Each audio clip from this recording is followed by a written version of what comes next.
नमस्कार.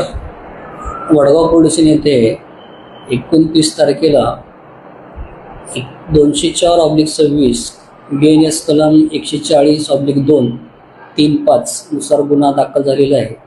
सदर गुन्ह्यातले जे फिर्यादी आहेत ते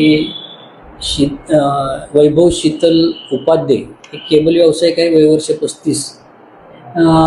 यांना 28 तारखेला सकाळी 11च्या दरम्यान आरोपींनी KMT बस स्टॉप समोर बोलवून घेतलं आणि तुझ्याशी बोलायचं आहे असं म्हणून त्याला सोबत सहारा चौकात नेलं आणि त्या ठिकाणी त्याची 2 व्हीलर लावून त्याला जबरदस्तीनं एका निळ्या रंगाच्या आल्टो कारमध्ये बसवून त्याला मौजे वडगाव रोड इथून डोंगराच्या पायथ्याशी नेऊन त्याच्याकडे जवळपास 5 लाखाची खंडणी मागितली. त्याने देण्यास नकार दिला असता त्यांनी त्यांच्यासोबत असलेल्या एका कोयत्याने त्याच्या पाठीमध्ये वार केलेला आहे. त्यानंतर तो जखमी झाला होता.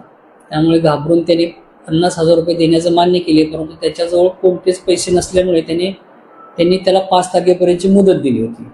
त्यानंतर त्यांनी त्याला आणून सहारा चौकामध्ये सोडलेला आहे.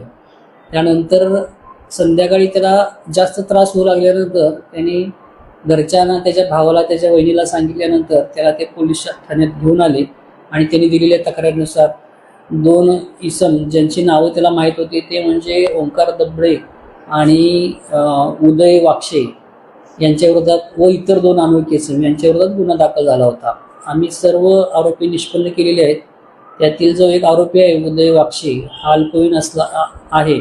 त्यामुळे इतर 3 आरोपींना आम्ही अटक केली असून सर्व आरोपींना आज न्यायालयासमोर हजर केले असता त्यांना सोमवारपर्यंत पोलीस कोठडी मिळालेली आहे. पुढील तपास सुरू आहे. सबस्क्राइब करा.